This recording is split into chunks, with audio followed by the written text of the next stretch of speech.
Mois de mai avec Jésus et Marie, deuxième jour. La dévotion mariale obéit au principe de la conversion. Il est inscrit au cœur de l'enseignement de Jésus ces paroles d'or.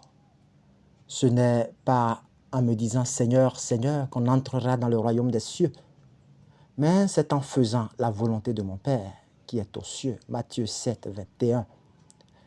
La dévotion mariale obéit à un principe, celui de la conversion du cœur, de l'attachement à Dieu. Marie elle-même obéit à ce principe au plus haut degré à l'annonciation du Seigneur par l'ange Gabriel. « Je suis la servante du Seigneur », dit-elle. Marie est entièrement dévouée à Dieu dans l'humilité, l'obéissance et la soumission à sa volonté. Littéralement, elle se proclame esclave de Dieu. Seul le serviteur souffrant dans la Sainte Écriture, en Isaïe 52-53, revêt ces caractéristiques.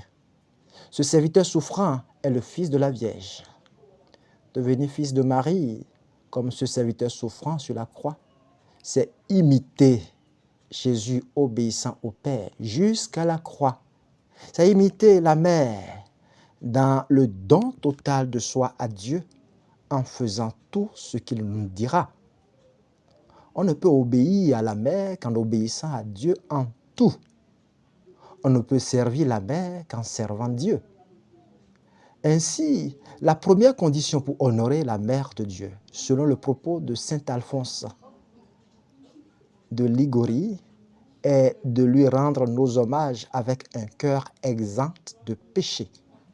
Autrement dit, Marie nous dirait ce qu'elle dit à ce soldat vicieux dont parle saint Pierre Célestin. Ce soldat ne passait aucun jour sans faire quelque acte de dévotion envers la Sainte Vierge. Or, un jour, alors qu'il souffrait cruellement de la faim, la mère de Dieu lui apparut et lui présenta des mets copieux, des repas délicieux, mais dans un vase. Entendez, plat ou assiette, dans un vase tellement souillé qu'il ne put se résoudre à les manger. « Je suis, dit-elle, la mère de Dieu, venue tout exprès pour apaiser ta faim. » Mais dans ce vase, s'écria le soldat, je ne pus y toucher. Et moi, reprit la Sainte Vierge, comment veux-tu que j'accepte tes dévotions quand tu me les présentes avec un cœur si souillé? Il n'en fallut pas davantage pour convertir ce pauvre pécheur. Il se fit ermite et passa 30 années dans le désert. Quand il fut sur le point de mourir, la mère du Sauveur lui apparut de nouveau pour le conduire au ciel. Ceci est un récit du pape Saint Pierre Célestin rapporté par saint Alphonse de Ligorie. Rien de souillé n'entrera jamais au ciel, ni personne qui pratique abomination ou mensonge. Apocalypse 21-27. Il faut alors demander dans la prière du chapelet la grâce de la conversion, comme le bon larron sur la croix. Ave Maria.